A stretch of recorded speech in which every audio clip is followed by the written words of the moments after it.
Hi అండి, welcome back to my channel cherry and shoe wonders. ఈరోజు వీడియోలో నేను మీకు ఇంట్లోనే ఈజీగా తయారు చేసుకునే రసం అలాగే టేస్టీగా ఏ విధంగా చేసుకోవాలో చూపిస్తాను. దీనికోసం పెద్ద కష్టపడాల్సిన పని ఏం లేదండి. చాలా తక్కువ టైంలో చాలా ఈజీ ప్రాసెస్లో చేసేసుకోవచ్చు అనమాట. వేడి వేడి అన్నంలో రసం వేసుకొని కానీ తింటే ఆ ఫీలే వేరే ఉంటుంది కదా. అందులోనూ కోల్డ్ టైంలో కాస్తంత స్పైసీగా ఈ రసం చేసుకొని తిన్నామంటే చాలా రిలీఫ్ ఇస్తుందన్నమాట. ఎందుకంటే ఇందులో మనం మిరియాలు కూడా యాడ్ చేసుకుంటాం కాబట్టి. ఇంకా లేట్ చేయకుండా వీడియోలోకి వెళ్ళిపోదాం. చూశారు కదా రసం రైస్ ఎంత బాగుందో, అలాగే టేస్ట్ కూడా చాలా చాలా బాగుంటుంది. తప్పకుండా ట్రై చేయండి. రసం ఇలా మరుగుతున్నప్పుడు ఆ స్మెల్ ఉంటుంది చూడండి, ఆహా చాలా బాగుంటుంది. ఇంకా దీనికోసం ముందుగా 4 ఎండుమిర్చి తీసుకోవాలి. అలాగే ఒక 5 నుంచి 6 దాకా వెల్లుల్లి రెబ్బలు తీసుకోవాలి. ఒక 10 దాకా మిరియాలు వేసుకుంటున్నాను.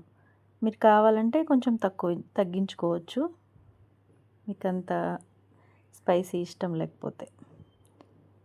కానీ మిరియాలు వేసుకుంటే టేస్ట్ బాగుంటుంది. ఇప్పుడు దీన్ని గ్రైండ్ చేసుకుందాం. చూసారు కదా, ఇలా కాస్త మరి ఫైన్గా గ్రైండ్ చేసుకోవాల్సిన అవసరం లేదు. ఓకే, ఇప్పుడు దీనికోసం ఒక టమోటాని ఇలా స్మాష్ చేసుకొని ఇందులో ముందుగా మనం కాస్త చింతపండు రసం నానబెట్టుకొని పెట్టుకోవాలి. ఒక చిన్న సైజు నిమ్మకాయ అంత. ఇప్పుడు ఈ చింతపండు రసాన్ని మనం స్మాష్ చేసుకున్న టమోటా ఉంది కదా, అందులో వేసేసుకోవాలి. ఇందులో ఇప్పుడు కాస్త వాటర్ యాడ్ చేసుకోవాలి. అలాగే ఒక స్పూన్ దాకా కల్లుప్పు, అలాగే పావు స్పూన్ పసుపు, ఒక హాఫ్ స్పూన్ దాకా కారం వేసుకోవాలి. ఇప్పుడు పొడవుగా కట్ చేసుకున్న ఆనియన్స్ ఇందులో వేసేసుకోవాలి. నేను ఒక చిన్న సైజు ఆనియన్ తీసుకున్నాను. అంతే అండి. ఇప్పుడు ఈ గిన్నెని స్టవ్ మీద పెట్టేసుకోవాలి. మనం రసం ప్రిపేర్ చేయడం ఆల్మోస్ట్ అయిపోయిందండి. ఇంకా దీనికి పోపు పెట్టడం మాత్రమే. ఇప్పుడు వేరొక గిన్నె తీసుకొని అందులో ఒక 2 స్పూన్స్ దాకా ఆయిల్ వేసుకోవాలి.